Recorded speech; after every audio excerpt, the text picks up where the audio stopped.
Thanks for tuning in to this episode of I Have Something to Say, where subject matter experts are unafraid and unapologetic about sharing their perspectives regarding issues that impact our lives. They speak up because basically they give a shit. So if you're tired of canned answers and want to finally hear real people cut through the BS and talk about real issues, this is the podcast for you.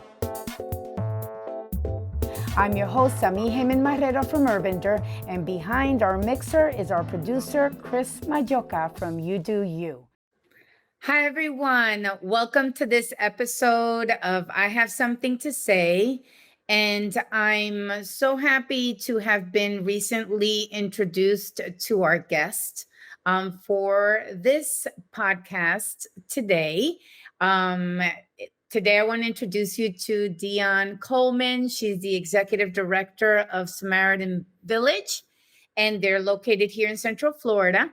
And it's a wonderful program that really addresses a problem that with or without COVID has been very prevalent, especially in Florida. It's like the state for human trafficking, right? And sexual trafficking. Yes. And so I wanted to make sure to invite Dionne after we met and had such a amazing, long conversation about this issue, especially in how it's impacting also women of color and what those nuances are, right? In terms of addressing the issues within Black and Brown communities and what that looks like too.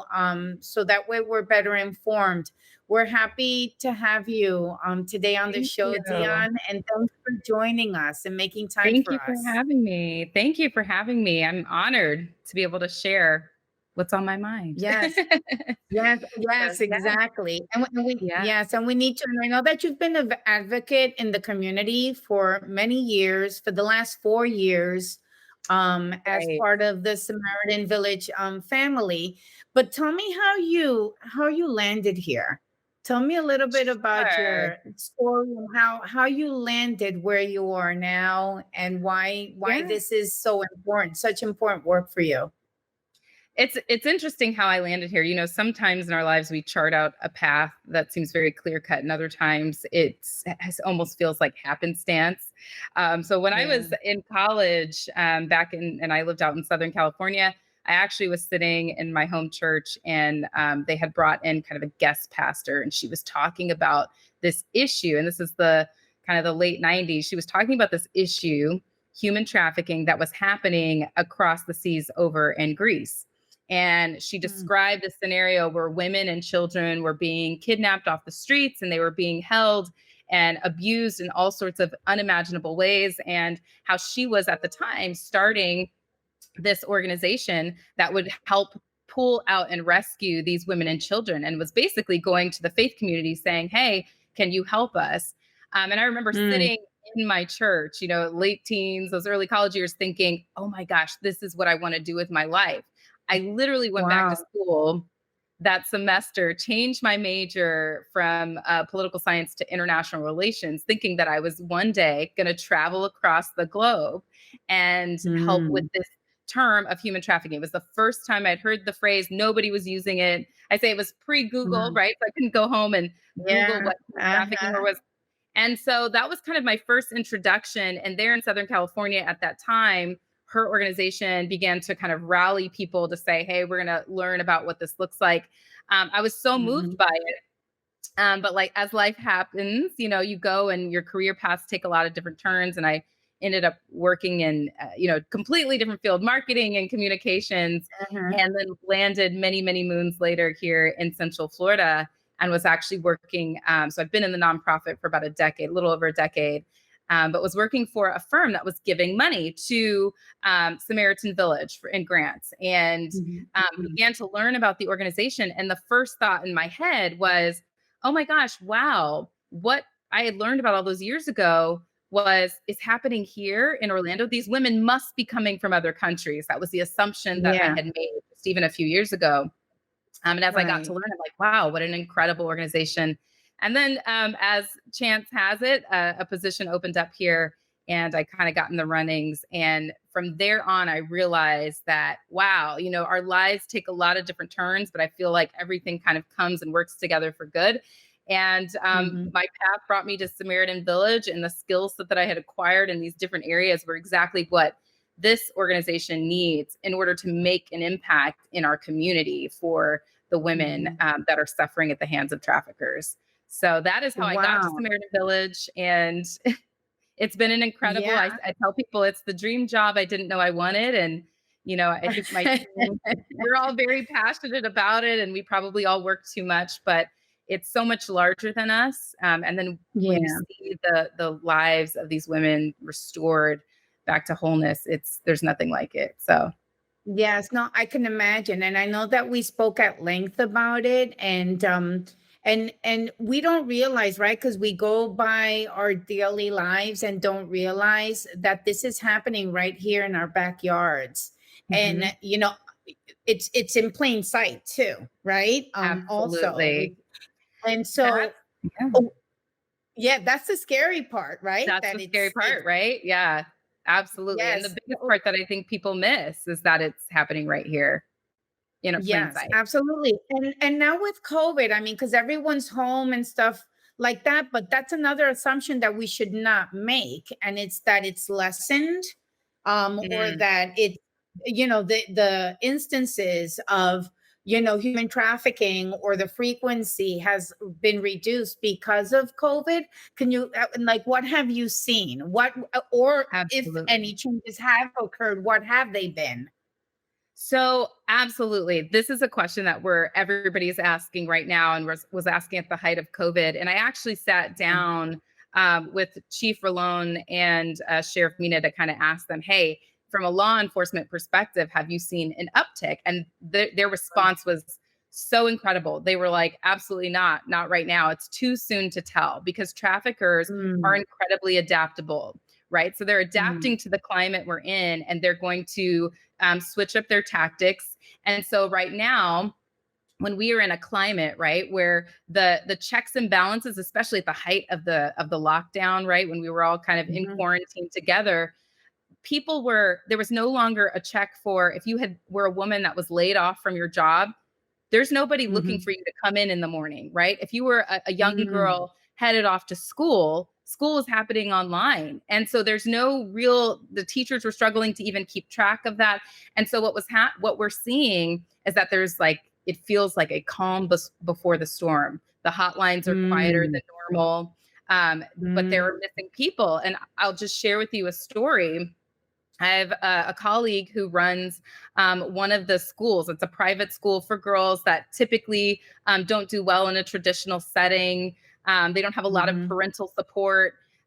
mhm. Typically, what you would think of when we quote unquote say at risk, right? Youth girls that Right. are at risk. When COVID happened and the school had to shut down, um, the director of the school basically went to her staff and said, "Hey, I need for you guys to check in on I want you to make eye contact with every single Mhm, girl in the school. I want to make sure that they have what they need to be able to continue their education and that they're okay." Because the school mhm. it's a safety place for them. So she deployed all of Right. her teachers.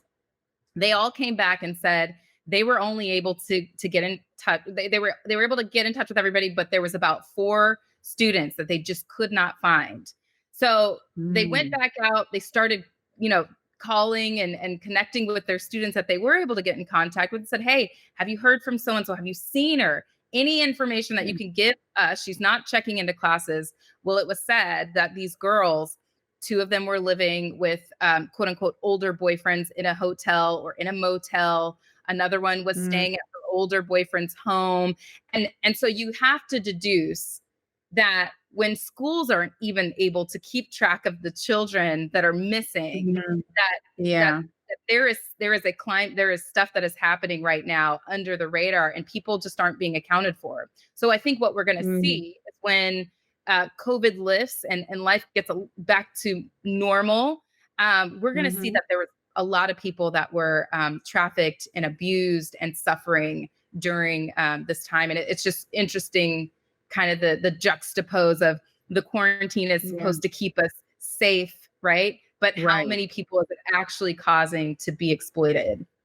Yes, totally. And that's one of the interesting things that I learned when we met like a couple of months Mhm. ago through Zoom because we're being safe, right? Right, right. COVID. But still, COVID it safe. was a long and interesting conversation. And it's that there's this idea that that human trafficking looks a certain way, but Right.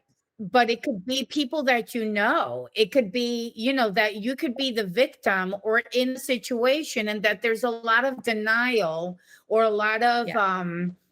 yeah, how do you say, justifying behavior, or Mhm. talk to us a little bit about, that fine line between just an abusive relationship versus human trafficking.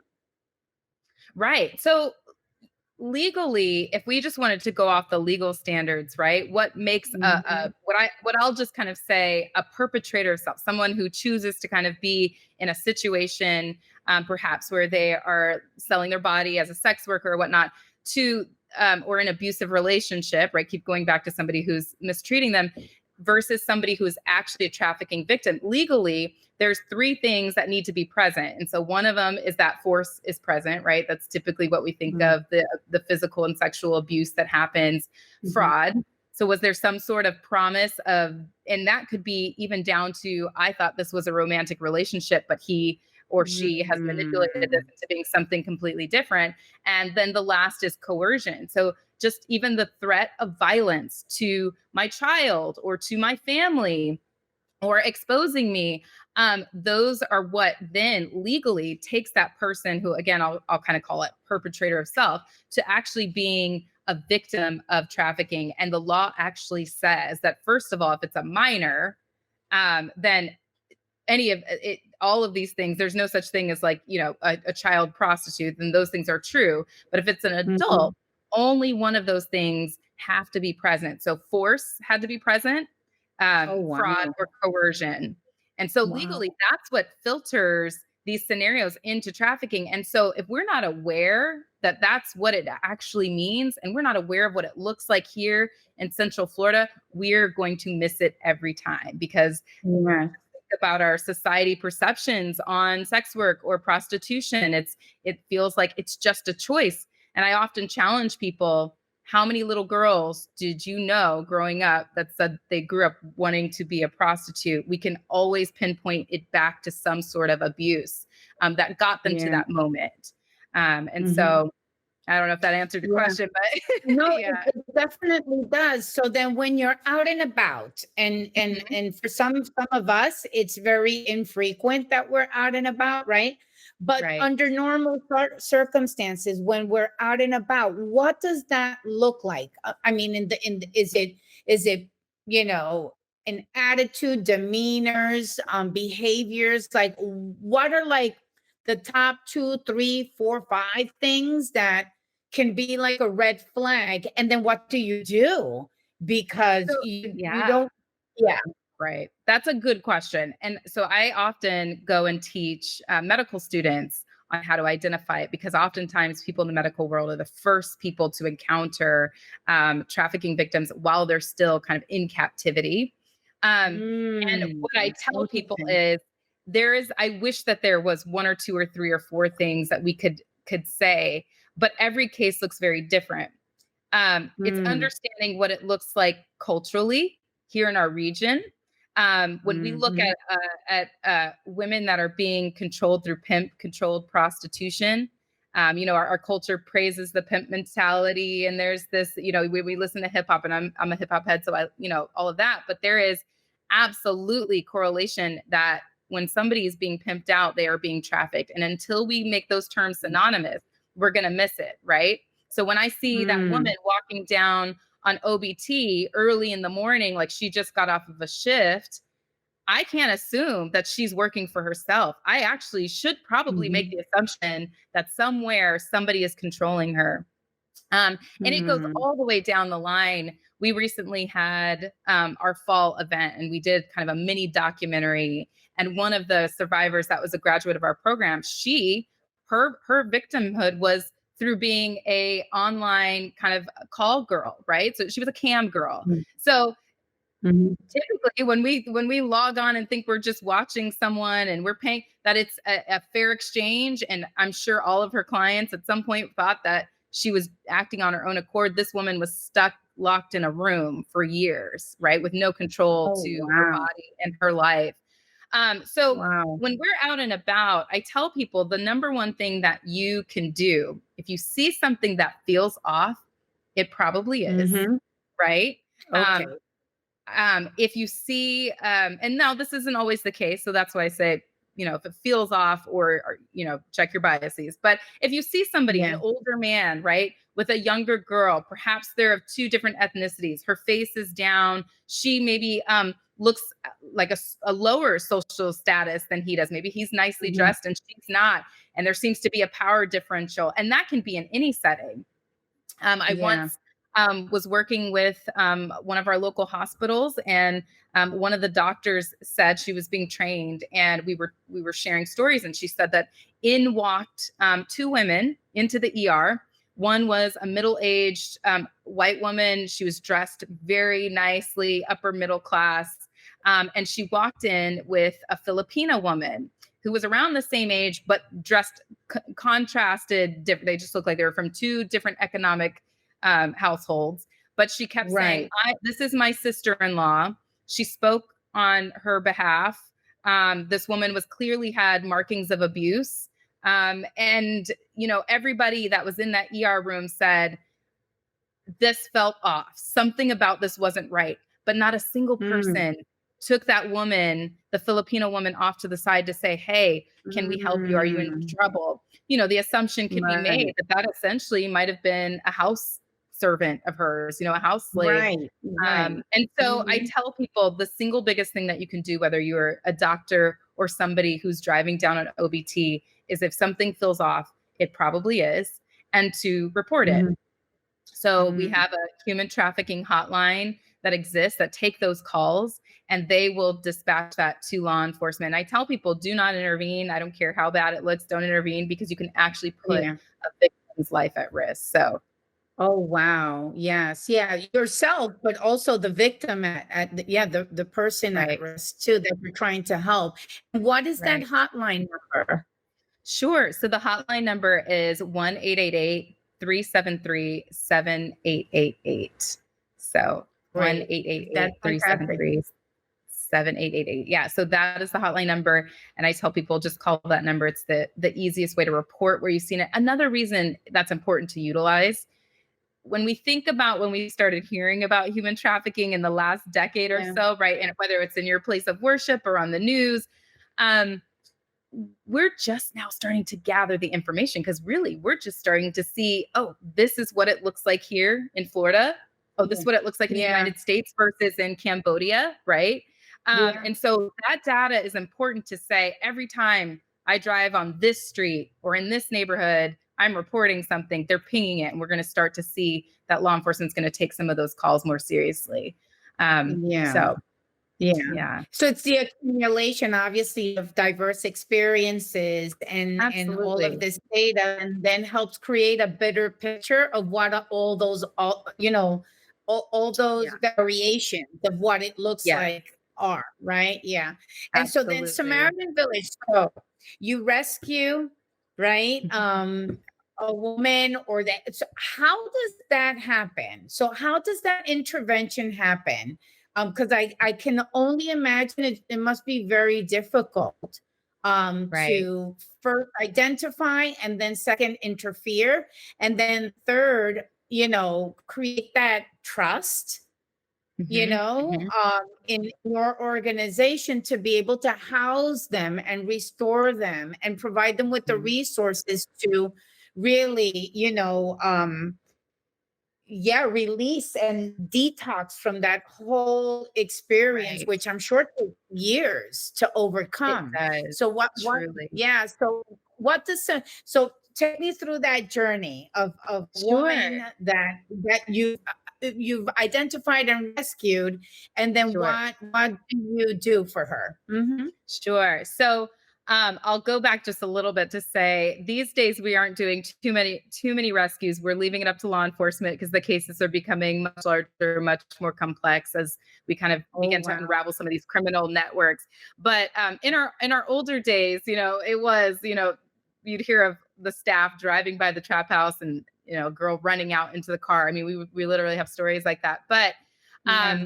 so for us, we usually get our referrals through law enforcement or other social workers Okay. and agencies here in the region that have already done the rescue. They've identified this woman potentially as a victim of trafficking. And then what we come in and do is basically explain to them what our program is. Unfortunately, not every woman is ready to get out of that lifestyle. Mm. And it can be very hard. The brainwashing and Stockholm syndrome is incredibly difficult, and just the trauma will take people back to bad habits. So making sure that they are Right. in a place that they're ready to work on restoring their lives. And then when they come to us, then they come to our safe house here in the Orlando area, where they will be amongst other women that are on the same path and journey as they are to heal.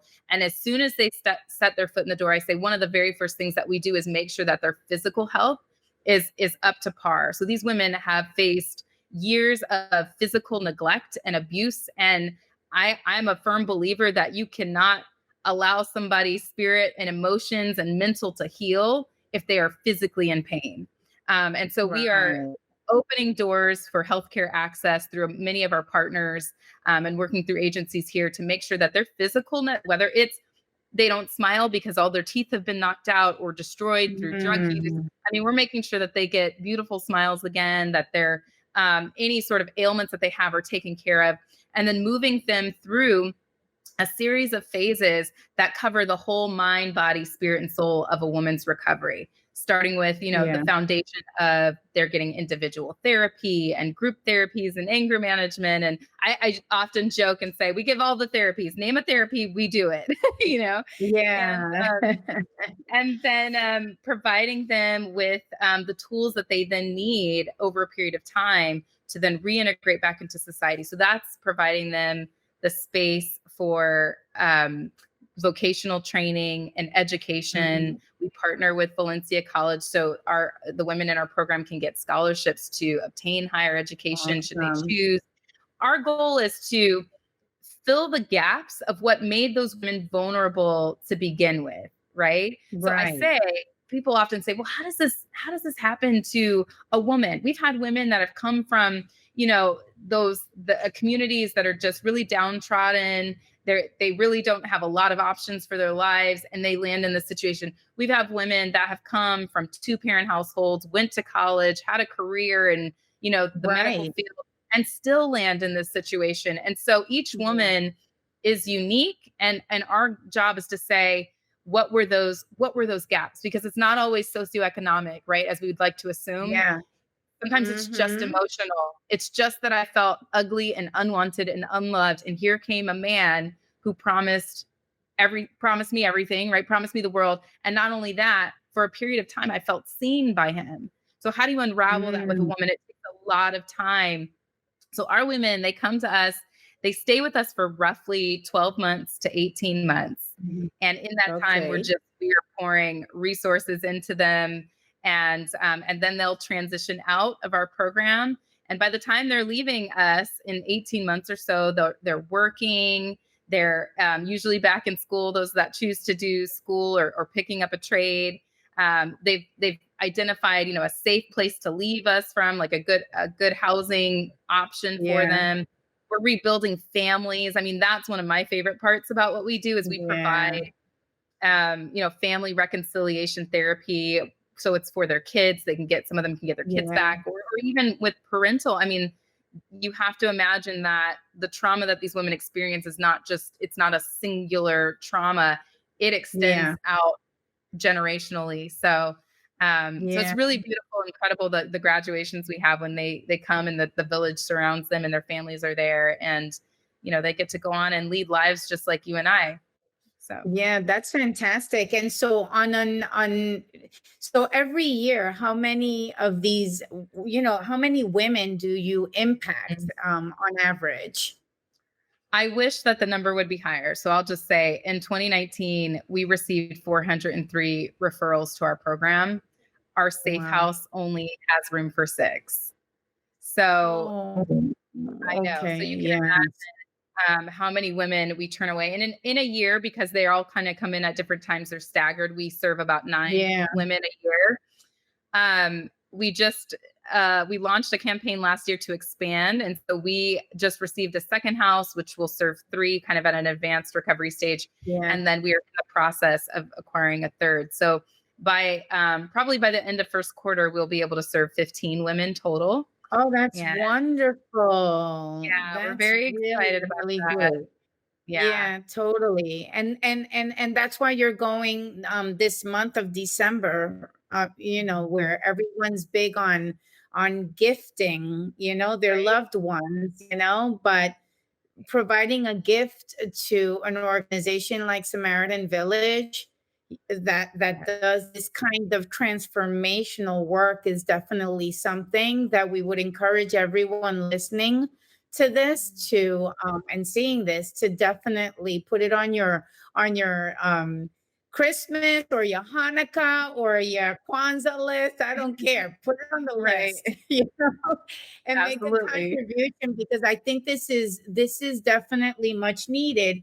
And I have to say, this is another aha moment from our conversation too. You told me that you're having difficulty reaching BIPOC communities Mhm. with this messaging. And so we're talking about Black indigenous people of color, including the large Hispanic community, Absolutely. because of obviously the language barriers and cultural barriers too that exist. And so a large amount of the women that you've been able to support and help throughout the years have been mainly Caucasian. Not that there's anything wrong with that, but that Right. there is a gap, that you've identified a big gap in serving women of other ethnic backgrounds. And so what Absolutely. what have been the major challenges in terms of your outreach to let's say, for example, the Latino community, and getting the message out regarding human trafficking basically, and the work that you do. Yeah, that's such a good point, especially when we consider that 40% of all US trafficking victims are African Americans and Oh, 63% wow. of all Latina trafficking victims are minors, right? We're missing Wow. something when it comes to the face of trafficking in the US and how we are identifying victims. That has been a singular passion of mine. I came into an organization where, like you said, we're serving a majority of Caucasian women, which, listen, I'm here to help all women. So that's not Yeah. an issue. Uh-huh. Of But I course. do say when we look at the issue as a whole, Black and Brown women, Indigenous women are disproportionately affected by this Hmm. issue, and they are the least likely to get long term rehabilitative services. Hmm.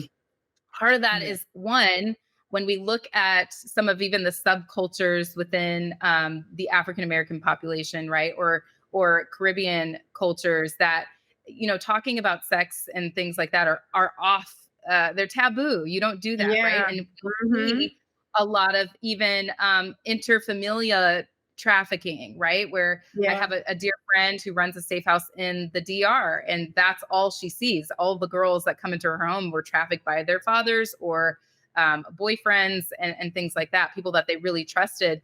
And so, how do you combat something that is normalized in a culture, right?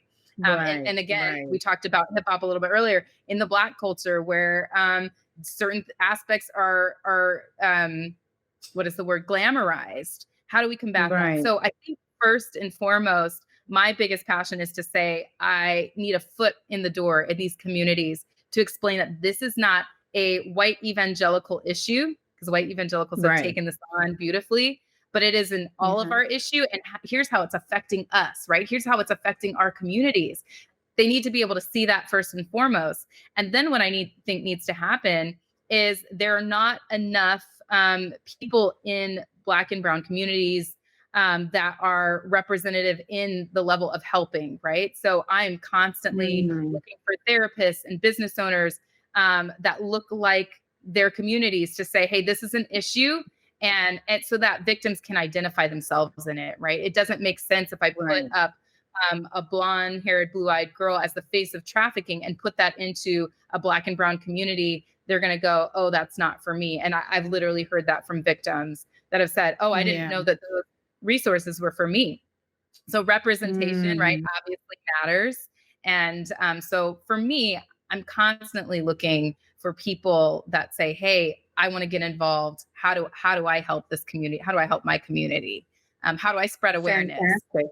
Yes, totally. And so, perfect segue to my next question. How can Sure. we help? How can the average business owner, the average mom, the average teacher, the average person Mhm. help?